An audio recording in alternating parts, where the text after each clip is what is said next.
po magluluto ko ng kaldereta. Ito po version ko. Kaya panoorin nyo na lang. Kung gusto nyo gayahin, okay lang. First, ito pong baka, i-marinate ko na po ito mula pa kagabi. So, ang gagawin natin ngayon is i-drain natin. Ito, hindi natin pwede itapon dahil ito gagamitin po natin mamaya. I-drain lang po natin siya. Umpisa natin maglagay ng butter. Dito sa butter na ito, dito natin ito-toast, igigisa itong bawang at sibuyas. Ngayon, na-dissolve na natin yung ating butter. Lagyan na natin ating bawang. Hintayin lang natin na maging brown ito. This time, sunod na natin itong sibuyas. Lagyan na natin itong beef natin. Igigisa lang natin ito. Ito pong part ng beef na ito, ito yung tinatawag na kalitiran. Ito ang ginagamit ko dahil ito malasang pag-spartan ito.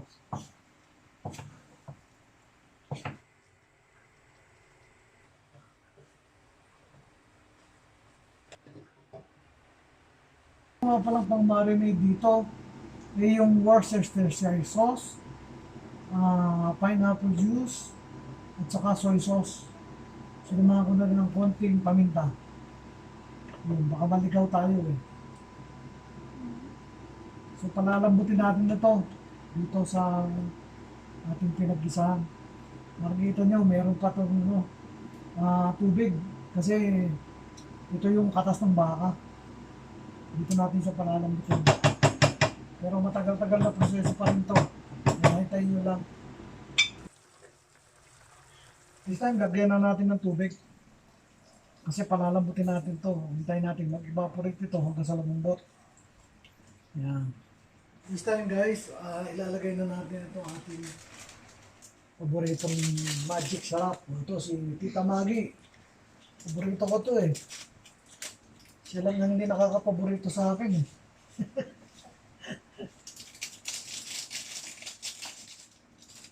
Okay, haluin natin. Ito yung pang-enhance ng lasa.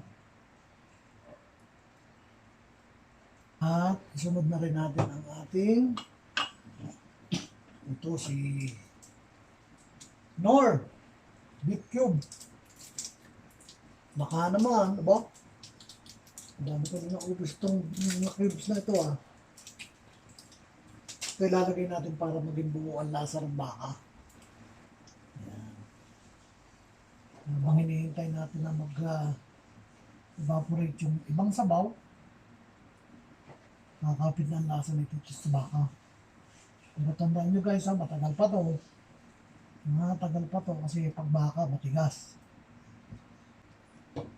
Hintayin natin. This time guys, pigaan natin siya ng lemon.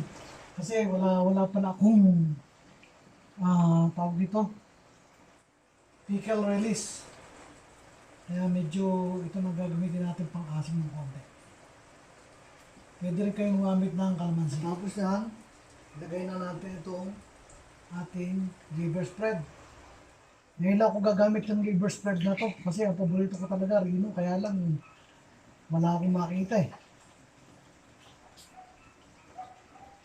Durugin lang natin para sumama na sa sabaw.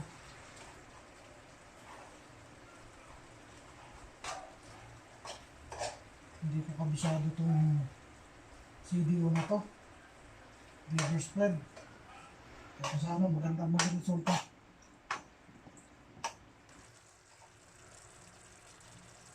Nalagay na rin natin na siya ng peanut butter. Itong peanut butter, pwede dito yung nabibili sa palengke na walang lasa. Pero mas gusto ko yung merong tamis. Para nag-aagaw yung lasa niya, asin, tamis. Ayan.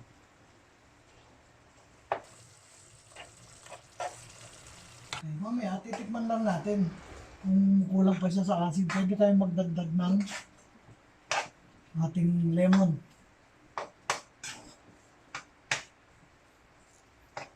Kasama na natin itong cheese. Ayan.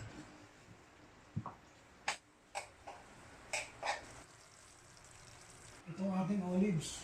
Huwag natin may dyan. Huwag lang dadamihan. So, this time isasama na natin to.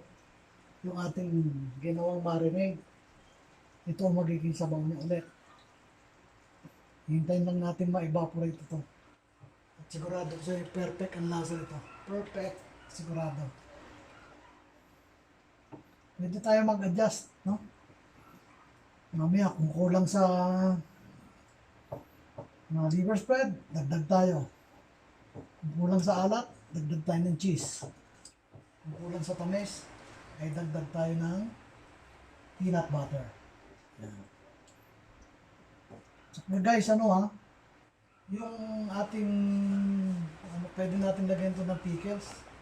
Eh, since wala ka pala akong stock, ang naging kapalit nito yung lemon.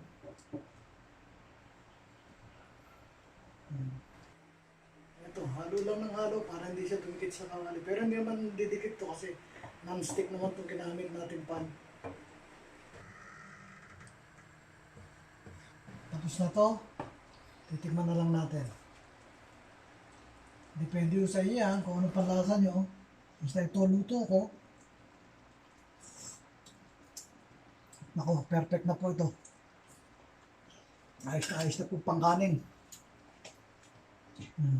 At tatandaan nyo, ito po ay version ko. Bahala po kayo kung paano kayo magluto ng kaldereta. Isa sa mga version ko lang po ito. Hindi po ito ginamit na tomato sauce, basta ito po ay nakita yung ingredients. Yan lang po. Salamat! Dito po nagtatapos ang ating menu na Kalderetang Baka ala Papi Ronnie. Thank you.